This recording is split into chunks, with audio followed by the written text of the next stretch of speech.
Bayangkan hidup yang sudah rapuh, lalu tiba-tiba diuji di depan kamera, disaksikan jutaan pasang mata, bukan untuk didengarkan, tapi untuk dibuktikan, bukan untuk dipahami, tapi untuk dinilai. Dari situlah kisah Sudrajat atau yang dikenal sebagai Babeh Ajat berubah dari cerita simpati menjadi polemik nasional yang jauh lebih rumit dari sekadar soal jujur atau bohong. Kasus pedagang es gabus asal Bojonggede, Kabupaten Bogor ini kini memasuki babak baru. Babak yang menggeser fokus dari narasi kesalahan personal menuju pertanyaan besar tentang gangguan mental, tekanan hidup, dan cara kekuasaan berbicara kepada rakyat kecil. Klarifikasi terbaru dari Camat Bojonggede, Teni Ramdhani, membuka fakta yang selama ini nyaris luput dari sorotan publik. Sudrajat dan istrinya diduga mengalami gangguan mental pasca trauma. Kondisi ini berdampak serius pada kemampuan komunikasi mereka, termasuk konsistensi dalam menyampaikan cerita. Artinya,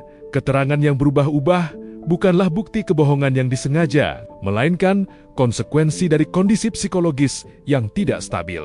Hasil asesmen menunjukkan adanya disabilitas non-fisik, gangguan mental, serta keterbatasan verbal yang sudah lama dialami, lalu semakin memburuk setelah mengalami tekanan berat. Trauma itu berawal dari insiden di Kemayoran, Jakarta Pusat pada 24 Januari 2026. Saat itu, Sudrajat dituduh menjual es gabus berbahan spons. Dagangannya dirusak. Ia mengalami luka ringan di wajah dan bahu. Oh ini ya Pak ya? Allah. Terus apa lagi Pak? Ini muka. Tapi sudah berobat ke rumah sakit. Baru rumah sakit itu tinggal. Dan sejak kejadian itu, kondisi mentalnya disebut semakin menurun. Ia menjadi mudah panik, tertutup, dan kesulitan menjawab pertanyaan, terutama ketika diwawancarai berulang kali oleh banyak pihak. Fakta ini diperkuat oleh keterangan RT dan RW setempat. Sudrajat disebut telah lama memiliki keterbatasan mental, sementara kondisi istrinya bahkan dinilai lebih berat. Mereka jarang bersosialisasi, dan setelah kasus ini viral, rasa takut mereka justru semakin besar. Mereka bukan tipe orang yang siap berbicara rapi di depan kamera, apalagi di bawah tekanan publik. Namun, di tengah kondisi itu, publik sempat diarahkan pada narasi lain. Dalam sebuah wawancara yang kemudian viral, Gubernur Jawa Barat Kang Deddy Mulyadi atau KDM menyebut Sudrajat tidak jujur. Pernyataan ini langsung memicu reaksi keras, terutama setelah fakta gangguan mental terungkap ke publik. Disinilah polemik membesar dan arah cerita mulai berbalik. Warganet mulai mempertanyakan gaya komunikasi KDM yang dinilai terlalu frontal dan tajam kepada rakyat kecil yang hidupnya sudah penuh tekanan. Sementara di sisi lain, ketajaman serupa dianggap tidak terlihat saat menyoroti oknum aparat yang lebih dulu memberi tekanan mental kepada Sudrajat. Dari dulu ngontrak? Enggak, Pak. Apa? Rumah sendiri. Sekarang rumah sendiri? Rumah sendiri, karena sekarang dapat bantuan Rutilahu. Sebelum kejadian udah dapat Rutilahu, Bang. Oh, Babe bilangnya ngontrak, bohong sih. Kenapa sih Babe bohong terus? Minta maaf.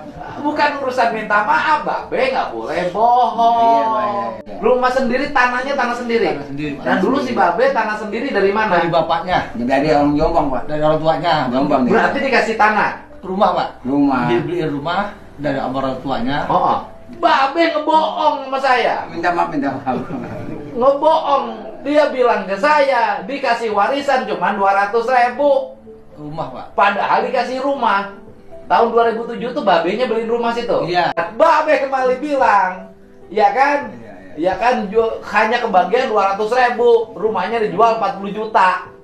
Yang di Jakarta, Iya. dia kasih 200.000 doang. Nah, itu dibeliin rumah. Saya digebuk sama orang tua saya. Babe nggak boleh. Nggak boleh. Nggak maksud saya, Babe nggak boleh bohong. Iya, minta maaf. Tapi bohong lagi. Salah satu komentar yang ramai dibahas datang dari Tabita Stefani. Ia menilai pendekatan KDM terasa keras ke warga kecil, namun tidak sebanding ketika harus bersikap tegas kepada aparat yang terlibat. Kritik ini memantik diskusi luas. Banyak warganet lain ikut menyuarakan kegelisahan yang sama. Ada yang menulis bahwa Sudrajat dan istrinya kurang istirahat, terus diwawancarai, dan hidup dalam rasa takut. Ada pula yang mempertanyakan etika menjadikan warga rentan sebagai konten publik. Jika tujuannya membantu, mengapa harus diuji dan diinterogasi di depan kamera? Mengapa empati terasa kalah oleh kebutuhan konten? Plot twist pun terjadi. Narasi yang awalnya menyerang Sudrajat perlahan berbalik arah. Kritik tajam kini justru mengarah ke cara kekuasaan berbicara, ke gaya komunikasi pejabat, dan ke budaya viral yang seringkali lupa bahwa tidak semua orang punya kekuatan mental yang sama. Padahal, dalam runtutan peristiwa ini, 2 oknum aparat terkait telah dijatuhi hukuman. Namun, hukuman administratif tidak serta-merta menyembuhkan luka psikologis. Trauma yang dialami Sudrajat tidak hilang hanya dengan klarifikasi, apalagi dengan konten yang disaksikan jutaan orang. Pemerintah Kecamatan Bojonggede kini menyatakan akan menyiapkan pendampingan psikososial berkelanjutan bagi Sudrajat dan keluarganya. Sebuah langkah penting, meski datang setelah badai viral, terlanjur mengguncang kehidupan mereka, kasus ini menyisakan pelajaran besar. Tidak semua ketidakkonsistenan adalah kebohongan.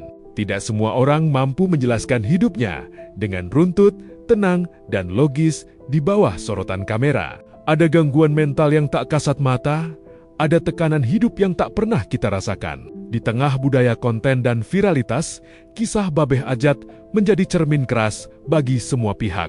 Bagi aparat, bagi pejabat publik, bagi media, dan juga bagi kita sebagai penonton. Pertanyaannya kini sederhana, tapi menohok.